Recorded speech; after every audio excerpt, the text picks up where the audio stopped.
obwavu obuli mu bendo eri Bannarwenzori district ez'enjawulo eziriyo bulabika okubanga bugenda kufuuka lufumu. Enteekateeka eyatongozebwa gavumenti naddala omukulembeze w'eggwanga Yoweri Kaguta Museveni ya emyoga eyitwamu okuyamba abavubuka okubanga beetandikirawo emirimu egy'enjawulo ng'abassamu akasimbi etuuseeyo, wabula bakubiriziddwa nti buli afuna ku ssente zino aleme kuzeeyambisa genda kudigida na kukola mbaga naye akolemu ebintu ebiyamba okusobola okwekulaakulanya.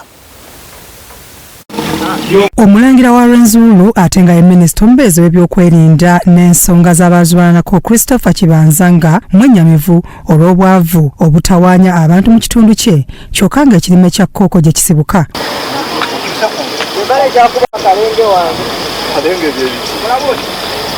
Ono abadde akiikiridde minisita omubeezi wa microfinance Aruna Kasolo okusomesa n'okufundikira emyoga enteekateeka ya pulezidenti ey'okulwanyisa obwavu ng'ayita mu kukwasizaako ebibiina by'abantu abakola emirimu egifaanagana.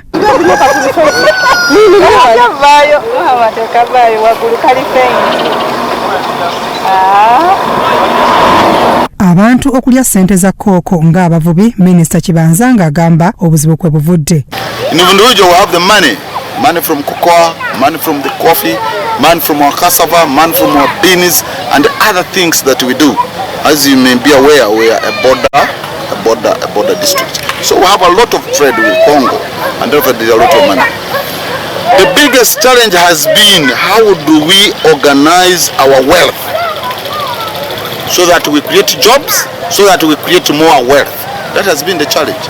Mungeri yemu n'abantu mu bukamwa bwa Tooro ekimu ku kitundu wasibuka amajaani obwavu bubakaabya.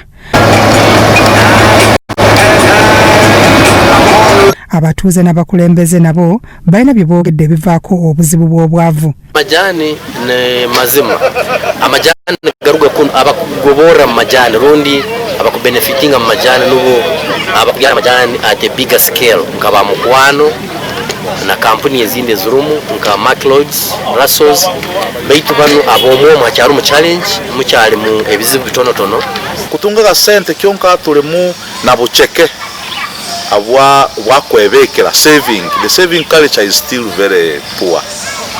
People get a lot of money and consume the whole of it. So abamune betaboro batari boro, so oboro nubo buri mu mutogo muntu kandi no kuburwana sana kintu kirgo mutogo muntu ekyo nicyo tweta mindset change.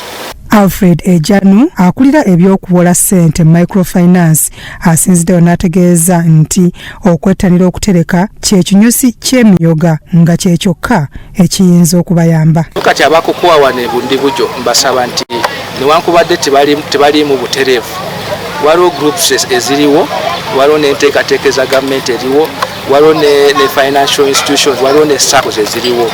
Kwegamba omulamwa oba message eriwo nti ne mu bibiina by'omuyina ebyamu ebya bulijjo nga si bya myoga mulabe nti mutereka kasente. Okutalaaga eggwanga lyonna ku nteekateeka eno kukomekerezeddwa mu Greater Rwenzori omuli districts okuli Bundibujjo, Ntoroko, Kamwenge, Kabarole, Kyenjojo n'endala. Byakayanja Emon, Kurasot TV, Omunnyo.